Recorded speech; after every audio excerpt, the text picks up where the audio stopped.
Tangtang is our first new unit since release. So, how does she work and how strong is she? Specifically, how much does she upgrade existing teams? And is she viable as a solo DPS? Let's dive into it.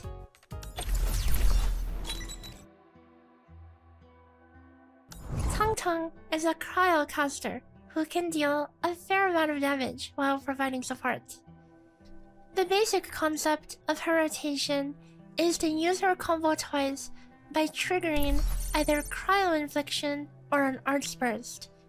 Each combo creates one whirlpool, and these are used to empower her skill. Her skill applies Cryo Infliction, and based on the amount of whirlpools you have set up, additionally returns SP and adds a susceptibility debuff. Because of this required setup, you don't want to use her as your sole application of Cryo Infliction for last Rite or Yvonne. Instead, only using her skill after her 2 combo setup. Tangtang's ultimate temporarily freezes enemies, and when using a dive attack on the controlled operator, this triggers the same effects as her skill, additionally empowering it. The ultimate also does some damage itself, with a reduced amount if you don't use the dive, but this is essentially a free skill cast that you don't want to miss. While Tangtang can provide generic art susceptibility and potentially support other teams, the amount isn't too much to write home about. Her best use cases are within the Last Rite and Yvonne teams, where every Cryo Infliction is precious. As such, we'll examine 3 different teams. One with Yvonne or Last Rite as main DPS, and then one with Tangtang herself as main DPS.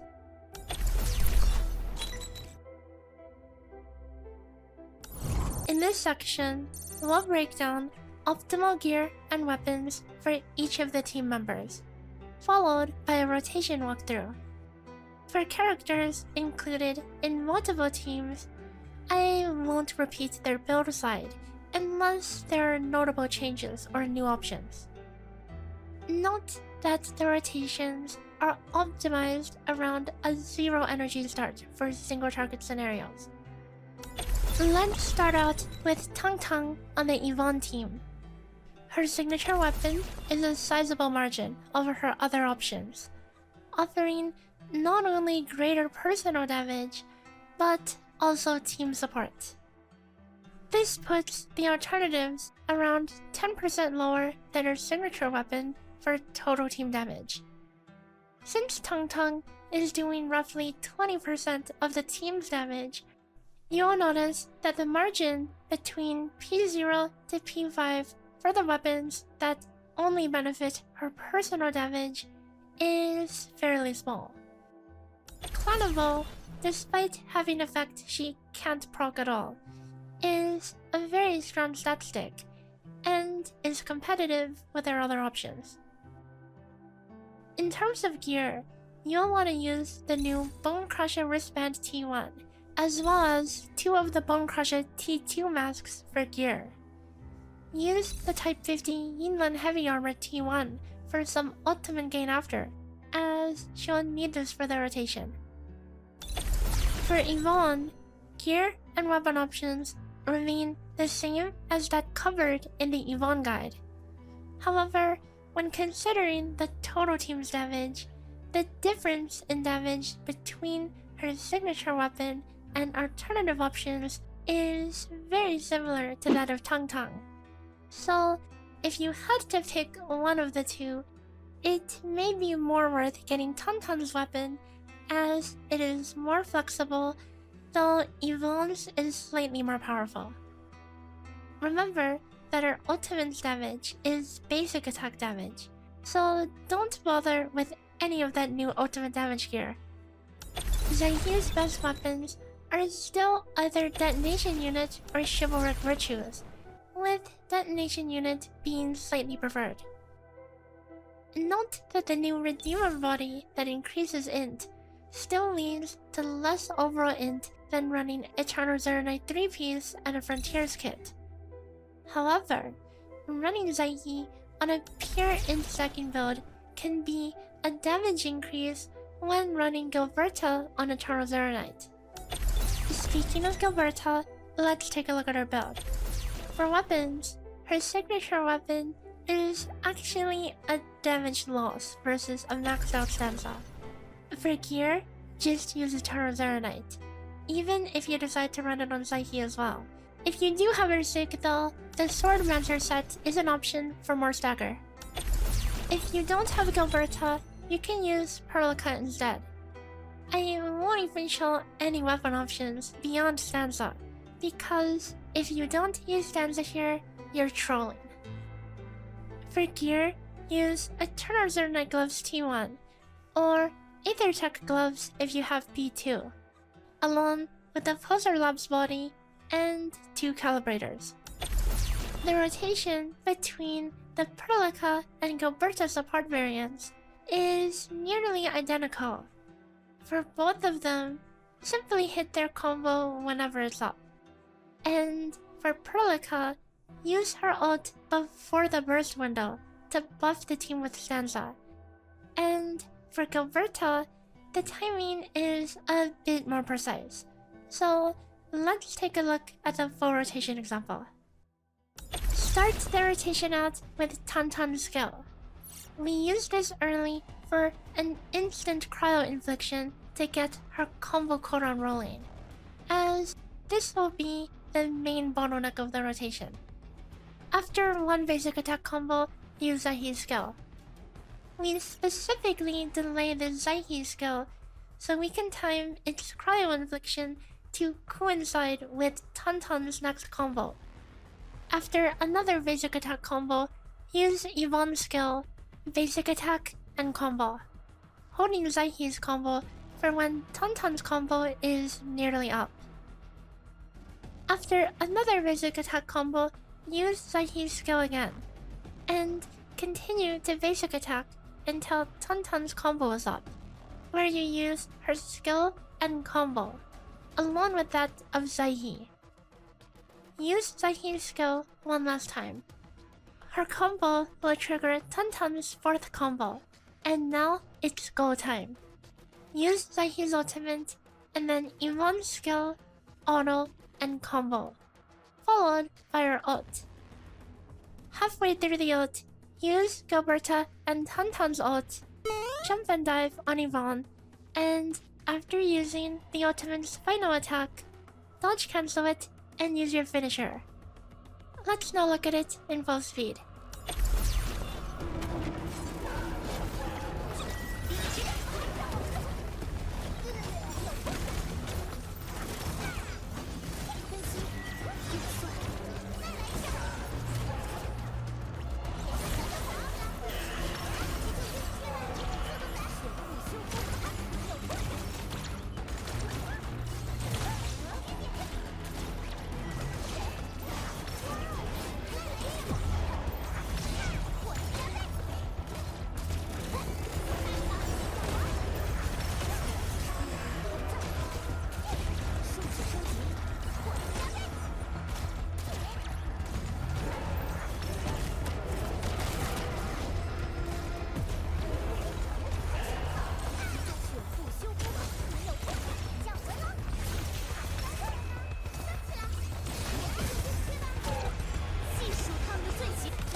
What about a Lost Rite team? In this team, Tangtang's gear options are the same. And for Xaihi, you should be running Eternal Zero Knight on her. The int stacking build is not worth it here. The two support options are also the same as the Yvonne team, though it should be noted that Perlica is highly preferred over Gilberta here, as Gilberta will lead to a staggering lack of, well, stagger, due to not being able to use her combo skill at all on this team. For last Rite herself, her signature weapon, Crevenger, leads by a similar margin as limited signature weapons. Exemplar is an excellent stat stick, despite having a useless passive. Thundered Prince comes close in power, and Seeker of Dark One is worse by a large margin. For gear, use the Tide Surge gauntlets and kits, along with Aetherchuck plating for some more burst damage. Let's take a look at the rotation. Similar to the Yvonne rotation, we'll start out with Tangtang's skill, just to get the combo cooldown rolling. Then, use Xaihi's skill, and after 2 basic attack combos, use her combo and last Rite skill, along with Tangtang's combo. After 1 more basic attack chain, you'll be at 3 stacks of Cryo infliction. Use last Rite's combo and Xaihi's skill again. In a Gilberta rotation, you would use a last Rite skill here, but Tangtang will need the small amount of extra energy from the extra SP usage. Continue using basic attacks on last Rite, and when Tangtang's combo is ready, use her skill to proc it. After triggering Xaihi's combo, use her skill 1 more time. After 1 basic attack chain, use last Rite skill, and do 1 last basic attack chain to trigger everyone's combo skills, reaching 4 stacks of infliction. Everything happens kind of fast here, so it's important that you don't accidentally cancel anybody's combo with their own ultimate. The first 2 combos that will be triggered will be that of Xaihi and Perlica. After they connect, use their ultimates. Use Tangtang and last Rite's combo as soon as they show up, and use Tangtang's ultimate anytime during last Rite's combo animation. Then jump and dive and use her finisher and ultimate for some big damage. Well, not big in my case. My last Rite isn't built or leveled, I'm sorry.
Finally, let's look at Tangtang main DPS. In this team, we'll use both Gilberta and Perlica as supports, on top of Xaihi.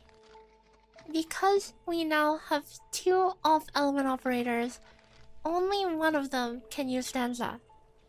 For Gilberta, you have the option of her signature weapon, which is actually quite strong when not competing with Stanza. If you don't have this, however, you can instead run an arts intensity weapon, such as Detonation Unit or Manaihe, as we will be proccing a powerful corrosion reaction with her in this team. Speaking of which, we'll be running her on an arts intensity build. with the poser lab suit and 1 calibrator, as well as Aethertech gloves and a Redeemer seal to meet the ultimate game requirement. If running her signature weapon, you don't need any ultimate game gear, and can instead run 2 calibrators and Aethertech gloves. For Tangtang herself, we actually do change her gear, switching out a Bone Crusher kit for a Lynx Slab, and switching her armor to Bone Crusher heavy armor to keep the set and maintain the ultimate gain. The Lynx Slab offers a decent damage increase for this team because, unlike the sub-DPS rotations where a majority of her damage output comes from her skill, she has a decent amount of basic attack damage, especially with her finisher. In this rotation, the main bottleneck will be Perlica's combo cooldown. As such, M3 unit may smooth out the rotation and eliminate some stalling. But here's a nice little trick to shave off a few seconds. At the start of the rotation, we want to use Tangtang's skill and combo to get the cooldown rolling. But if you start on any character besides Tangtang, such as Perlica or Xaihi, you can get some basic attacks in during Tangtang's animations, getting Perlica's combo in over 2 seconds earlier. Swap back to Tangtang after finishing 1 full combo. Next, we'll use Xaihi's skill and 2 basic attack combos, which will give us our 2nd Tangtang combo. Then, use Xaihi's skill again. We want to get 2 more basic attack combos in and line up the end of the 2nd with Perlica's combo cooldown. As soon as you land the 2nd final strike, use Tangtang's skill before her combo gets activated, or you'll waste a whirlpool. Next, wait a few seconds before using Gilberta's skill to set up a tier 4 corrosion. Then, use Xaihi's skill and do 2 more basic attack combos, lining up the 2nd final strike with Perlica's combo again. After landing Xaihi and Perlica's combos, use their ultimates along with Tangtang and Gilberta's combo. After Gilberta's combo lands, use her and Tangtang's ultimates, then dive attack and finish her. Let's watch it in full speed.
For skill leveling priority, in this team, Tangtang's basic attack actually contributes more damage than her skill, just slightly, due to the massive damage from the finisher. If you're planning to use her as a support instead, then just focus on her skill. While her combo does very little damage, consider leveling it up to reduce its cooldown, as you will need it at level 9 to reduce it by 1 second, and M3 to reduce it by another. This cooldown is the bottleneck of many rotations, so it may be worth the investment for highly optimal play. So how do these teams compare? The Yvonne and Rite teams have extremely similar DPS, reflecting around a 9% increase for Yvonne or a 13% increase for Rite. While it was initially projected that she would be a better upgrade for Yvonne, her personal damage getting boosted by Last Rite's susceptibility increases Last Rite's value. Tangtang main DPS is a bit weaker than both the pre-Tangtang, Yvonne, and Last Rite teams, just slightly. But that's surprisingly close for what should be a supportive sub-DPS. A lot about Tangtang's potentials. When running her as main DPS, her potentials offer almost 40% total team damage between P0 and P5. Her P1 is very powerful, enabling 5 combo rotations, giving more SP, and effectively fixing her energy issues and letting her use Bone Crusher Heavy Armor T2. In a team setting, though, these numbers don't look nearly the same. Her P1 increases debuff uptime and has decent value, and her P3 further increases this debuff value. That's it for this Tangtang guide. So, is she worth it? Strictly speaking power-wise, without her signature weapon, she may not even be as strong as the previous Yvonne or Last Rite Best in Slot teams. However, that being said, she does offer roughly a 10% increase when she does have it. More importantly, she feels really nice to play. Going from Last Rite and Tangtang main DPS feels like night and day. Tangtang's animations are so fast and fluid, and she just feels better in my opinion. If this video guide was helpful, consider joining my Discord if you would like to further discuss theory crafting. I'll see you guys next time. Bye bye!